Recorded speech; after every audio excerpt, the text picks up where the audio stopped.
दोस्तों, कहानी में अब सबसे बड़ा धमाकेदार ट्विस्ट आने वाला है।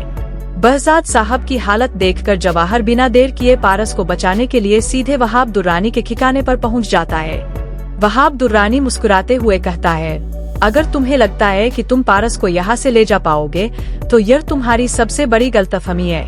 इतना कहकर वह बताता है कि उसने नदीम को पारस के बदले करोड़ों रुपए दिए हैं। यह सुनते ही जवाहर का गुस्सा फूट पड़ता है। वह दुर्रानी के आदमियों की जमकर पिटाई कर देता है, लेकिन तभी दुर्रानी पिस्तौल निकालकर पारस के माथे पर तान देता है और धमकी देता है, अगर एक कदम भी आगे बढ़े तो पारस की जान चली जाएगी।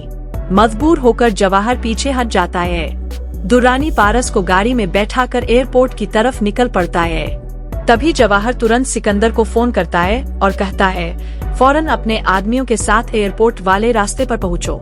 एयरपोर्ट पहुंचने से पहले ही जवाहर और सिकंदर दुर्रानी की गाड़ी को चारों तरफ से घेर लेते हैं। आखिरी बार दुर्रानी उन्हें धमकी देता है, लेकिन इस बार जवाहर निशाना लगाकर उसके बाजू में गोली मार देता है। पिस्तौल उसके हाथ से गिर जाती है और पारस भागकर सीधे जवाहर के गले लग जाती है। सिकंदर तुरंत दुर्रानी को पकड़कर बहजाद साहब के सामने ले आता है। अपनी बेटी को सही सलामत देखकर बहजाद साहब भावुक हो जाते हैं और पारस को गले लगा लेते हैं।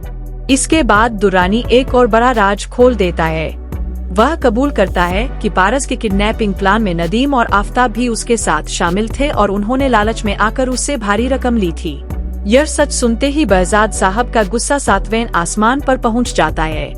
उधर नदीम और आफताब देश छोड़कर भागने की तैयारी कर रहे होते हैं, लेकिन सिकंदर उन्हें पकड़कर बहजाद साहब के सामने ले आता है। बहजाद साहब दोनों की जमकर पिटाई करते हैं और फिर दुर्रानी के साथ उन्हें भी पुलिस के हवाले कर देते हैं। अब पारस के दिल की नफरत पूरी तरह मोहब्बत में बदल चुकी होती है। दूसरी तरफ जवाहर बहजाद साहब से विदा लेते हुए कहता है, मैंने अपने पिता से वादा किया था कि उनका ट्रांसप्लांट और आपको दिया हुआ वादा पूरा करने के बाद मैं रेशम से निकाह करूंगा। यह सुनकर बहजाद साहब मुस्कुराते हैं और जवाहर को एक शानदार नई BMW गिफ्ट कर देते हैं।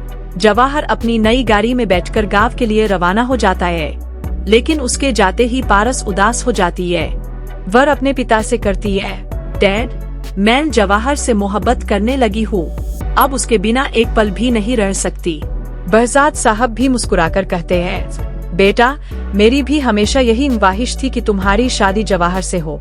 अब सबसे बड़ा सवाल यह है, क्या जवाहर रेशम से किया अपना वादा निभाएगा या फिर अपने दिल की सुनकर पारस से निकाह करेगा? आपके हिसाब से जवाहर को किसका साथ चुनना चाहिए? अपनी राय कमेंट में जरूर बताइए। अगर वीडियो पसंद आई हो तो लाइक करें, चैनल को सब्सक्राइब करें और बेल आइकन दबाना बिल्कुल मत भूलिए।